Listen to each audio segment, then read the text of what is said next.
extract air from the bunker and send to the boiler to make sure that the bunker is always under negative pressure, which can effectively prevent smelly air from releasing to the outside. In the process of storing the waste, moisture and organic matters in waste will filter out, forming leachate, which will flow into a pool to recycle. In the beginning, leachate flows into the first setting tank, where the precipitate and floater is removed. Then it goes to the adjusting tank where the effluent is regulated. Then it enters the anaerobic tank, in which the organics is removed. After that, leachate, along with domestic sewage and industrial sewage, get transferred to the denitrification tank and nitrification tank by denitriding. At last, the effluent is delivered to the ultrafiltration and nanofiltration recycling system, discharging clean water, which reaches the Class A discharging standard for daily use within the plant, and realizing complete circulation and zero release. After storage, the waste is plunged to the hopper by the grabber and then is sent to the incinerator by the feeder. When it gets onto the first part of the incinerator, it will be dried rapidly under high temperature. When on the middle part, combustion begins and temperature there is beyond 850 degrees to make the waste burn completely, generating thermal energy to heat up steam, which is transported to steam turbine generator units to conduct power generation. When waste gets onto the final part of the incinerator, slag falls and secondary combustion is conducted for burnout. Slag is finally transported to brick factories and used and recycled as raw materials of construction and paving. In the process of combustion, the hazardous gases will be treated professionally and environmentally friendly. When the temperature in the incinerator goes up to above 850 degrees, it only takes 2 seconds to decompose dioxin and there is no dioxin produced again. Then the mixture gases get into the cooling tower to be cooled rapidly, and then are sent to the circulating fluidization reactor to be treated at every stage. After the denatration treatment by the spray denitrification absorbent, the oxynitride generates nitrogen and water.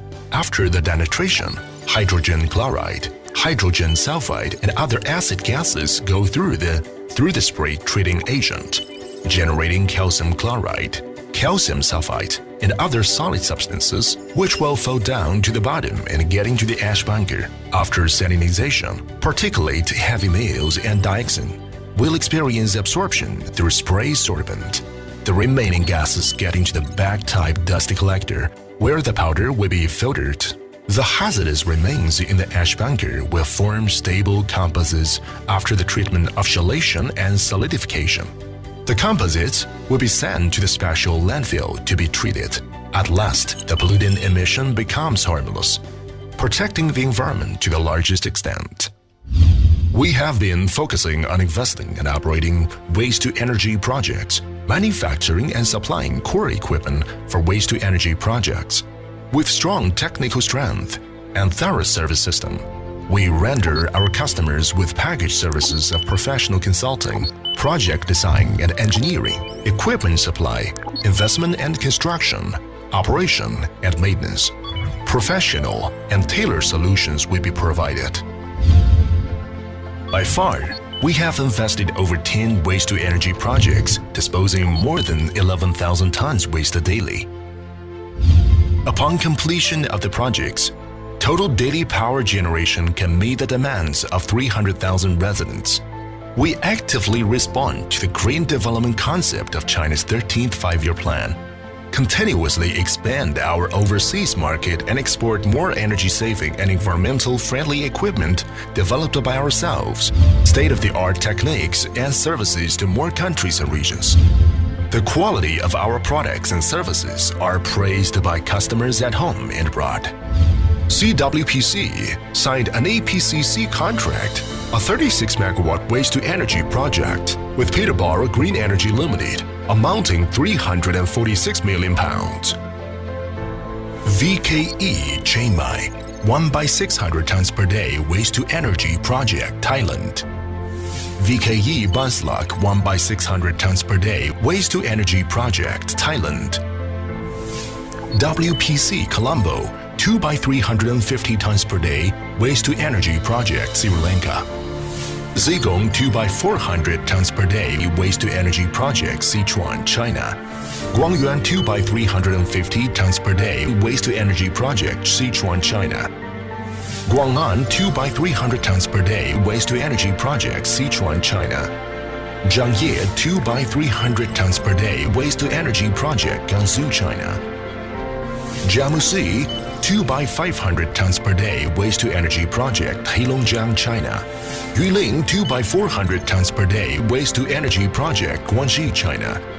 Sihui 2 by 500 tons per day waste to energy project Guangdong, China. Zhaoqing 2 by 500 tons per day waste to energy project Guangdong, China. Nowadays, waste pollution becomes increasingly severe. Classification and recycling of waste become an inevitable trend for the development of the world. Pollution can be effectively controlled from source to end by collecting and classifying waste from the beginning and treating it based on categories. From now on, we need to take care of every bottle, every battery, and every piece of discarded paper for our shared home and our only earth. Every company and citizen is obliged to protect the environment and reduce the pollution. Western Power expects to work with you to create a more beautiful, green and harmonious future to make the sky clearer, the water cleaner, people's lives better.